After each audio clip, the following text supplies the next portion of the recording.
Hello सभी को जय हिंद, नमस्कार। मैं अरुण सर आप सभी का प्रयास एकेडमी कल्याणपुर कानपुर में स्वागत करता हूं।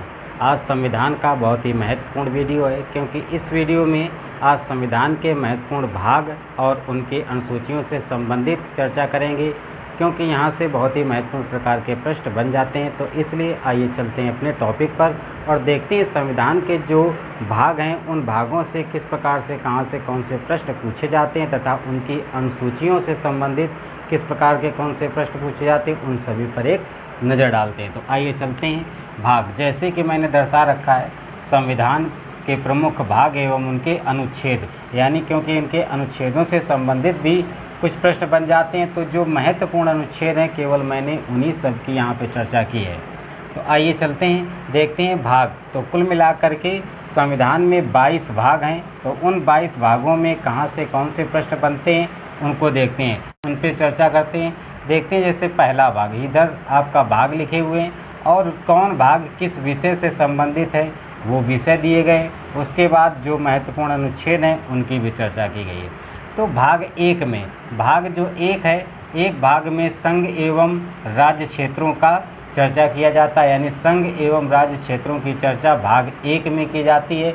और एक में कहाँ से कहाँ तक के अनुच्छेद आते हैं, तो भाग एक में अनुच्छेद 1 से लेकर के 4 तक, अर्थात अनुच्छेद 1 से 4 तक अनुच्छेदों की चर्चा भाग एक के अंतर्गत की जाती है, जिसमें संघ के क्षेत्र व राज्य के क्षेत्रों की चर्चा की जाती है। उसके बाद में भाग 2 में आते हैं। भाग 2 में नागरिकता की चर्चा की जाती है। तो नागरिकता की चर्चा भाग 2 में की जाती है। और कहाँ से कहाँ तक अनुच्छेद आते हैं, तो अनुच्छेद 5 से अनुच्छेद 11 तक की चर्चा की जाती है भाग 2 में, जो नागरिकता से संबंधित भाग है। उसके बाद भाग 3 में, भाग 3 में मौलिक अधिकार की चर्चा की जाती है। तो मौलिक अधिकार से संबंधित जो चर्चा है भाग 3 में की जाती है। और कहाँ से कहाँ तक इसके अंतर्गत अनुच्छेद आते हैं, तो अनुच्छेद 12 से लेकर के 35 तक की चर्चा की जाती है भाग 3 में, जो कि मौलिक अधिकारों से संबंधित है। उसके बाद भाग 4 में चलते हैं। भाग 4 में राज्य के नीति निर्देशक तत्व की चर्चा की जाती है। तो भाग 4 में राज्य के नीति निर्देशक तत्वों की चर्चा की जाती है, जो कि अनुच्छेद 36 से लेकर के अनुच्छेद 51 तक की चर्चा होती है। उसके बाद 4 से एक और बन करके उप भाग बना है 4 का। 4 का में मूल कर्तव्य या जिन्हीं को मौलिक कर्तव्य के नाम से जाना जाता है, तो मौलिक कर्तव्यों की चर्चा की जाती है भाग 4 का में। और अनुच्छेद 51 का में, अर्थात अनुच्छेद जो 51 है उसी से निकल करके एक नया अनुच्छेद बनाया गया 51 का, उसमें चर्चा की जाती है मौलिक कर्तव्यों की। उसके बाद में भाग 5 में केंद्र के प्रशासन की चर्चा की जाती है। जो केंद्र का प्रशासन है, केंद्र के प्रशासन की चर्चा भाग 5 में की जाती है, अनुच्छेद 52 से लेकर के 151 तक। अनुच्छेद मुख्य रूप से ये 4 भागों के बहुत महत्वपूर्ण है अनुच्छेद। उसके अतिरिक्त जो महत्वपूर्ण होंगे उन सभी की मैंने चर्चा की है, लेकिन मुख्य रूप से ये 4 भाग के अनुच्छेद इम्पॉर्टेंट है।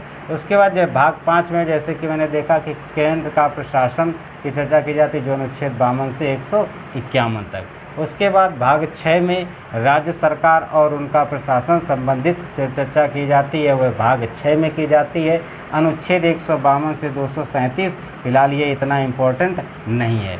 उसके बाद भाग 7 में देखते हैं। भाग 7 में राज्यों के विशेष प्रशासन, अर्थात राज्यों के विशेष प्रशासन संबंधित जो चर्चा है वो भाग 7 में की जाती है, अनुच्छेद 238, लेकिन ये इतना महत्वपूर्ण नहीं है।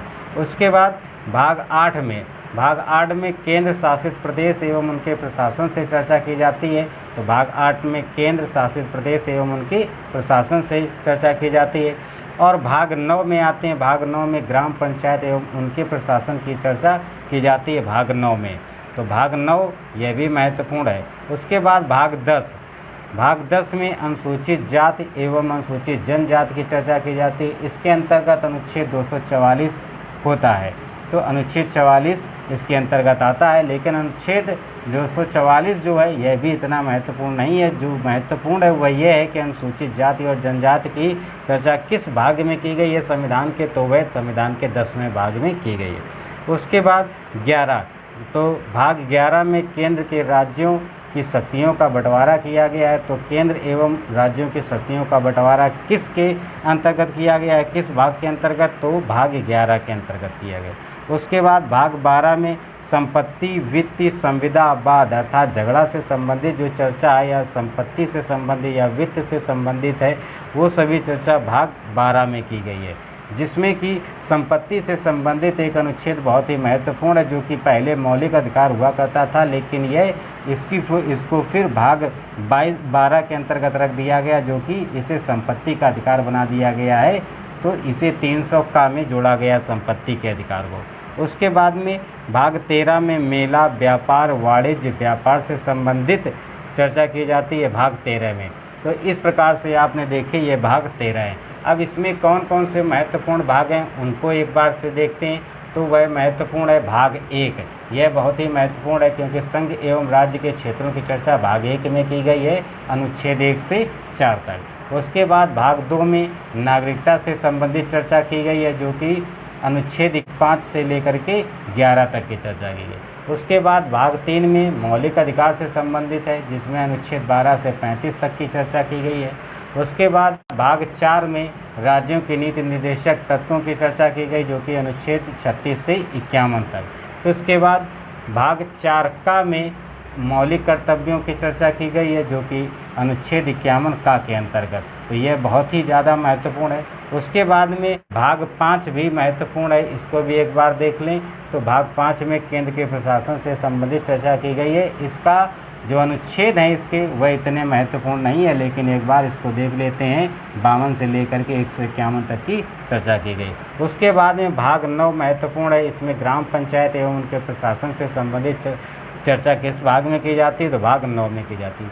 उसके बाद भाग 10 महत्वपूर्ण है। भाग 10 में अनुसूचित जाति एवं जनजाति की चर्चा की जाती है। उसके बाद में भाग 11 महत्वपूर्ण है। इसमें केंद्र एवं राज्य की शक्तियों का बंटवारा से संबंधित भाग 11 है। अब आगे देखते हैं अन्य महत्वपूर्ण भागों पर।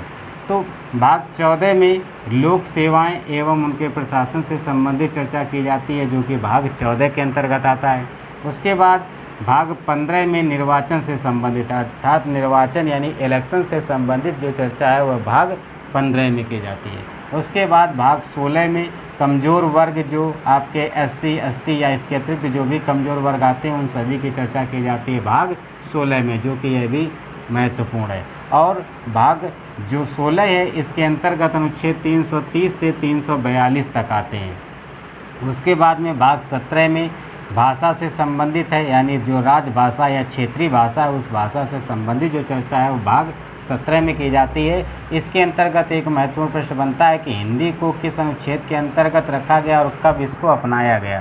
तो अनुच्छेद 342 के अंतर्गत हिंदी को 14 सितंबर 1949 ईस्वी में हिंदी भाषा को अपनाया गया है। उसके बाद में भाग 18 है। भाग 18 आपातकाल से संबंधित है। जैसा कि आप जानते हैं मुख्य रूप से 3 प्रकार के आपातकाल होते हैं, तो वह आपातकाल से संबंधित भाग 18 में चर्चा की गई है, जो कि अनुच्छेद महत्वपूर्ण है 352 से लेकर के 360 तक की इसमें चर्चा की जाती है। उसके बाद भाग 9 में प्रकीर्णन विशेषाधिकार यानी कुछ विशेष अधिकारों की चर्चा की जाती है। किसके? राष्ट्रपति के, उपराष्ट्रपति के, न्यायाधीश, सांसद या विधेयक, इन सभी के विशेषाधिकार की चर्चा भाग 19 में की जाती है। उसके बाद भाग 20 में संविधान संशोधन से संबंधित चर्चा की जाती है, अर्थात जो संविधान में संशोधन किए जाते हैं वह संविधान के संशोधन संबंधित जो चर्चा है वह भाग 20 के अंतर्गत आता है, जिसमें अनुच्छेद महत्वपूर्ण है। ये अनुच्छेद 368 की बात की जाती है, जो कि परीक्षाओं में पूछा भी जा चुका है। उसके बाद भाग 21 में विशेष राज्यों के प्रशासन जैसे गोवा, महाराष्ट्र, गुजरात, इनके विशेष राज्यों के प्रशासन की चर्चा भाग 21 में की गई है। उसके बाद भाग 22 में संविधान का संक्षिप्त परिचय, संविधान का प्रारंभ, निरसन यानी किसी चीज़ को हटाना या जोड़ना किसी अधिनियम को, इससे संबंधित चर्चा भाग 22 में की गई है। अब यहाँ पे कितने महत्वपूर्ण है उन पे मैंने रेड कलर से दर्शा रखा है। भाग 15 जिसमें निर्वाचन से संबंधित चर्चा है वह महत्वपूर्ण है। भाग 16 जो कि कमज़ोर वर्ग SC ST से संबंधित चर्चा भाग 16 में की जाती है। उसके बाद भाषा से संबंधित भाग 17 में चर्चा की जाती है। उसके बाद आपातकाल से संबंधित चर्चा भाग 18 में की जाती है। उसके बाद में भाग 20 में संविधान संशोधन से चर्चा की जाती है, जिसका अनुच्छेद भी महत्वपूर्ण है, 368 अनुच्छेद के अंतर्गत चर्चा की जाती है। तो इस प्रकार से जितने भी महत्वपूर्ण आपके भाग थे उन सभी भागों की मैंने चर्चा की है, और जिन पे मैंने आपको एक रेड कलर से दर्शा रखा है, इन पर एक विशेष नज़र बनाए रखें। अब आगे देखते हैं अनुसूचियाँ कितने प्रकार की हैं, उनसे कौन कौन से महत्वपूर्ण प्रश्न बनते हैं। आइए आगे देखते हैं। आइए चलते हैं अनुसूची से संबंधित देखते हैं कितने प्रकार के महत्वपूर्ण प्रश्न बनते हैं। क्योंकि आप जानते हैं कि संविधान में जो अनुसूचियाँ थीं, जब संविधान बना तो प्रारंभ में अनुसूचियों की संख्या 8 थी, लेकिन बाद में 4 अनुसूचियाँ और जोड़ी गई, तो वर्तमान में अनुसूचियों की संख्या कुल मिलाकर 12 हो जाती है। जबकि प्रारंभ में कितनी थी, तो 8 थी। आज वर्तमान में कितनी है, तो अनुसूची की संख्या 12 है। अब देखते हैं कि उन अनुसूचियों में कौन सी अनुसूची किससे संबंधित है और कहाँ से कौन से प्रश्न बनते हैं। तो आइए चलते हैं। जैसे कि दर्शा रखा है, प्रथम अनुसूची, दूसरी अनुसूची, तीसरी, चौथी, पाँचवीं, छठी, सातवीं, और इधर 8वीं, आपकी 9वीं, 10वीं, 11वीं और 12वीं। तो पूरी 12 अनुसूचियों पर नज़र डालते हैं। तो प्रथम अनुसूची संघ एवं राज्य क्षेत्र के वर्णन से संबंधित अनुसूची, यानी प्रथम अनुसूची में जो चर्चा की गई है वह संघ एवं राज्य क्षेत्र के वर्णन की चर्चा की गई। उसके बाद दूसरी अनुसूची में वेतन एवं भत्ते, यानी पदाधिकारियों के वेतन व भत्ते से संबंधित दूसरी अनुसूची है। तीसरी अनुसूची पदाधिकारियों के शपथ से संबंधित है, यानी वह शपथ जो ग्रहण करते हैं उनके शपथ से संबंधित तीसरी अनुसूची है। चौथी अनुसूची में राज्यों में सीटों का बंटवारा से संबंधित अनुसूची चौथी है। उसके बाद पाँचवीं जो अनुसूची है, पाँचवीं अनुसूची में SC/ST क्षेत्रों के प्रशासन से संबंधित चर्चा की जाती है, पाँचवीं अनुसूची में। उसके बाद में छठी जो अनुसूची है, छठी अनुसूची में SC/ST क्षेत्रों के प्रशासन, यानी विशेष प्रकार के जो क्षेत्र हैं उनसे, जैसे असम, मेघालय, त्रिपुरा, मिजोरम, यहाँ पर जो SC/ST के जो क्षेत्र पड़ते हैं उन क्षेत्रों से संबंधित छठी अनुसूची है। उसके बाद सातवीं अनुसूची, सातवीं अनुसूची जो है ये सूचियों से संबंधित है, क्योंकि सूची मुख्य रूप उससे कितने प्रकार की होती हैं, तो 3 प्रकार की होती हैं, संघ सूची, राज्य सूची और समवर्ती सूची। संघ सूची, राज्य सूची और समवर्ती सूची, इन सूचियों की जो चर्चा की गई है वह 7वीं अनुसूची में चर्चा की गई है। अब उसके बाद में संघ सूची पहले कितनी थी, वर्तमान में कितनी है, उन पे भी एक नज़र डालते हैं, क्योंकि यहाँ से भी प्रश्न बन जाते हैं। तो संघ सूची सर्वप्रथम 97 थी, अब जो है संघ सूची की संख्या वह 100 हो चुकी है, यानी इनकी संख्या बढ़ गई है। उसके बाद जो पहले थी राज्य सूची वह थी 66, अब जो वर्तमान में राज्य सूची की संख्या है वह 61 हो गई है, अर्थात यहाँ पर कम हो गई है। उसके बाद समवर्ती सूची पहले थी 47, लेकिन अब बढ़ करके 52 हो गई हैं। तो इस प्रकार से संघ सूची, राज्य सूची और समवर्ती सूचियों की संख्या से संबंधित भी महत्वपूर्ण प्रश्न बनते हैं, तो उन पर भी एक चर्चा। उसके बाद में 8वीं अनुसूची में देखते हैं। 8वीं अनुसूची जो है ये भाषा से संबंधित अनुसूची है। उसके बाद 9वीं अनुसूची, तो 9वीं अनुसूची यह भू सुधार, जमींदारी उन्मूलन से संबंधित 9वीं सूची है, जो कि यह नई अनुसूची है। इस अनुसूची को प्रथम संविधान संशोधन 1951 के द्वारा जोड़ा गया था, अर्थात 9वीं अनुसूची को प्रथम संविधान संशोधन 1951 के द्वारा जोड़ा गया, जो कि जमींदारी भू उन्मूलन से संबंधित सूची है, 9वीं सूची। उसके बाद में 10वीं सूची, तो 10वीं सूची डा से दल बदल कानून से संबंधित 10वीं सूची है। इस 10वीं सूची को 52वें संविधान संशोधन 1985 के द्वारा 10वीं सूची को जोड़ा गया, जो कि आपके दल बदल कानून से संबंधित है। उसके बाद 11वीं अनुसूची देखते हैं। 11वीं अनुसूची ज्ञा से 11वीं, ज्ञा से गांव अर्थात ग्राम पंचायत से संबंधित अनुसूची 11वीं है। इस 11वीं अनुसूची को 73वें संविधान संशोधन 1992 के द्वारा 11वीं अनुसूची को जोड़ा गया है। उसके बाद में 12वीं अनुसूची, 12वीं अनुसूची आपकी नगर पंचायत से संबंधित है, जिस 12वीं सूची को 74वें संविधान संशोधन 1993 के द्वारा जोड़ा गया है। तो इस प्रकार से ये 12वीं सूची जो नगर पंचायत से संबंधित है। अब ये 9 से लेकर के 12 तक की ये जो 4 अनुसूचियाँ हैं ये बाद में जोड़ी गई हैं, जो कि ये आधुनिक अनुसूचियाँ हैं। तो इस प्रकार से अब पहले कितने थी, तो 8 थे। अब इनको याद किस प्रकार से करें, तो उसके याद करने का भी एक बार इनको रिवाइज करते हैं और याद करने का तरीका निकालते हैं। तो पैसे पहली सोचिए, सबसे पहले क्षेत्र की बात की जाती है, यानी हम कहीं पे भी जाते हैं सबसे पहले स्थान की बात करते हैं, यानी संघ हो या राज्य हो उनके क्षेत्रों का वर्णन किया जाता है। जब क्षेत्र निर्धारित हो जाता है फिर उसके बाद तो वेतन व भत्ते की बात करेंगे। जब वेतन भत्ता हमारा तय हो जाएगा तब फिर तीसरा हमारा अर्थात जो तीसरी अनुसूची आएगी वहाँ पे फिर हम शपथ ग्रहण करेंगे। जब शपथ ग्रहण हो जाएगी, शपथ ग्रहण के बाद में फिर सीट का आवंटन होगा, यानी सीटों की बात की जाए, बंटवारा हो जाएगा। जब बंटवारा हो जाएगा उसके बाद पाँचवीं अनुसूची फिर SC/ST क्षेत्र जो होगा उनके जो प्रशासन होंगे उनसे संबंधित चर्चा की जाएगी।